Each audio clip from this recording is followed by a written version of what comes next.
Assalamualaikum warahmatullahi wabarakatuh. Apa kabar anak-anakku sekalian?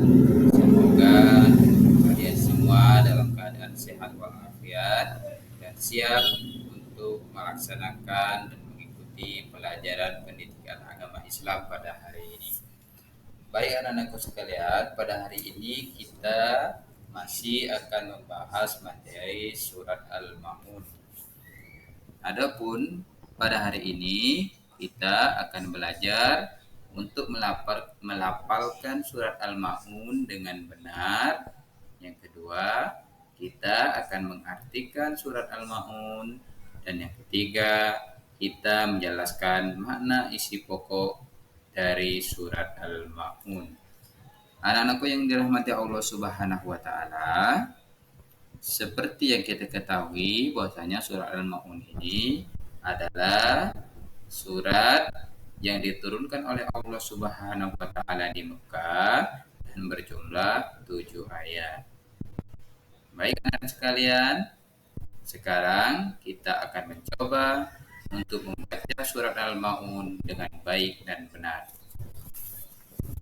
Sekarang Bapak akan mencoba membacakannya terlebih dahulu. Kalian silakan simak dan didengarkan. Bismillahirrahmanirrahim. Ara'aital ladzi yukazzibu biddin. Fazalikal ladzi yad'ul yatim. ولا يحض على طعام المسكين فويل للمصلين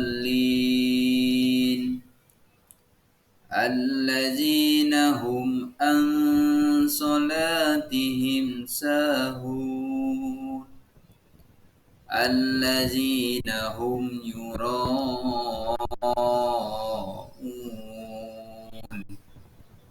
ويمنعون الماءون Sadaqallahul azim.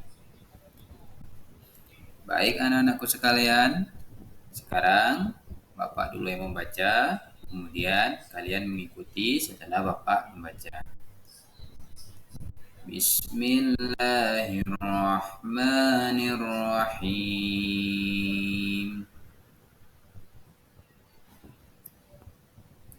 Ara'aital ladzi yukazzibu biddin.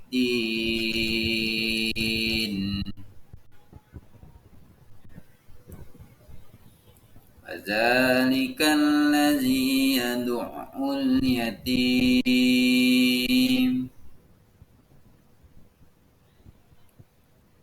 Wala yahuddu ala ta'amil miskin.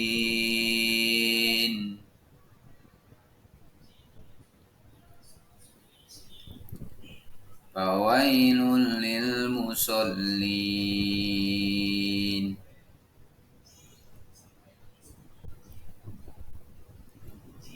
Allazina hum an salatihim sahun.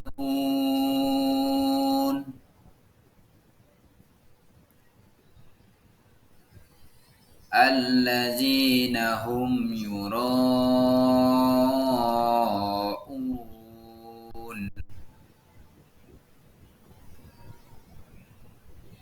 wa yamna'un al-ma'un.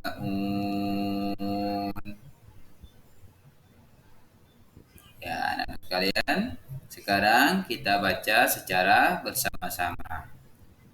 1, 2, 3. Bismillahirrahmanirrahim. Ara'aital ladzi yukazzibu biddin. Fazalikal ladzi yad'ul yatim.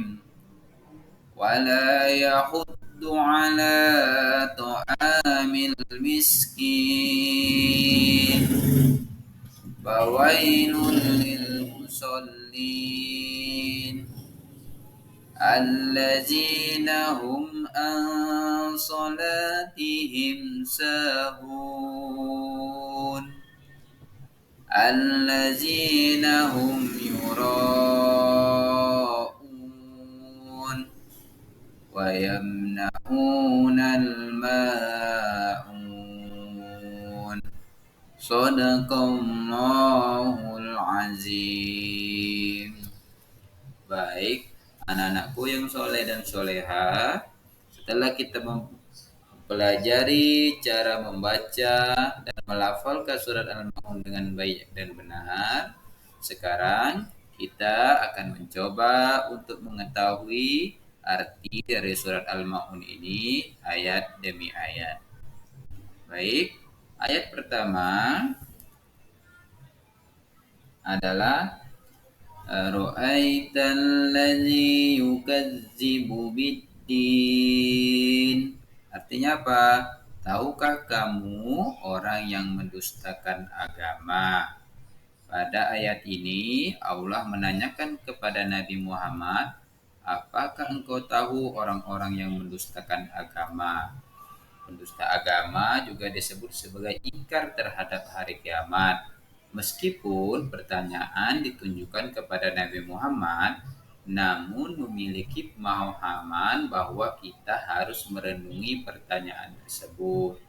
Pertanyaan itu memberi isyarat supaya kita memperhatikan atas jawaban tersebut. Kemudian ayat kedua apa? Fadzalikal ladzi yad'ul yatim. Apa artinya? Itulah orang yang menghardik anak yatim. Pada ayat kedua ini, para pendusta agama adalah orang-orang yang menghardik anak yatim, yaitu mereka yang menyakiti hatinya, berbuat zalim kepada mereka, dan menggunakan hak mereka secara tidak adil, serta tidak peduli terhadap hidup mereka. Kemudian ayat ketiga, wala yahuddu ala ta'amil miskin, dan tidak menganjurkan untuk memberi makan orang miskin, yaitu mereka yang tidak memiliki kecukupan untuk memenuhi kebutuhan sehari-hari. Segeralah kita berbagi kepada siapapun, khususnya fakir miskin yang ada di sekeliling kita. Jangan membiarkan tangan kita terbelenggu atau berat untuk membantu orang miskin yang ada di sekitar kita. Kemudian ayat yang keempat, fawailul lil musallin. Celakalah orang-orang yang melaksanakan sholat. Makna binasa atau celaka orang yang sholat tetapi memiliki perilaku tercela. Allah mengancam orang yang sholat tapi tidak sampai ke hatinya. Bagaimana tidak sampai ke hatinya anak-anak? Tidak sampai ke hatinya maksudnya dia ruku, dia sujud dan menyebut nama Allah tetapi tidak mencerminkan akhlak yang baik. Seharusnya semakin khusyuk sholatnya maka semakin baik akhlaknya.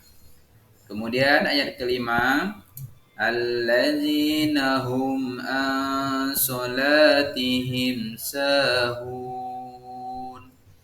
yaitu orang yang lalai terhadap sholatnya. Di antaranya adalah malas-malasan, menyepelekan sholat, mengerjakan di luar waktu yang ditetapkan, dan tidak memenuhi ketentuan-ketentuan. Mereka hanya sekedar sholat untuk menggugurkan kewajiban saja. Jadi, orang yang sholat saja dianggap celaka oleh Allah Subhanahu wa Ta'ala, apalagi kalau kita tidak sholat. Jadi, orang yang celaka dalam sholatnya adalah orang yang mengulur-ulur waktu sholat, orang yang tidak memperhatikan sholatnya dengan baik dan benar, karena dia melaksanakan sholat hanya sekedar untuk menggugurkan kewajibannya kepada Allah Subhanahu wa Ta'ala.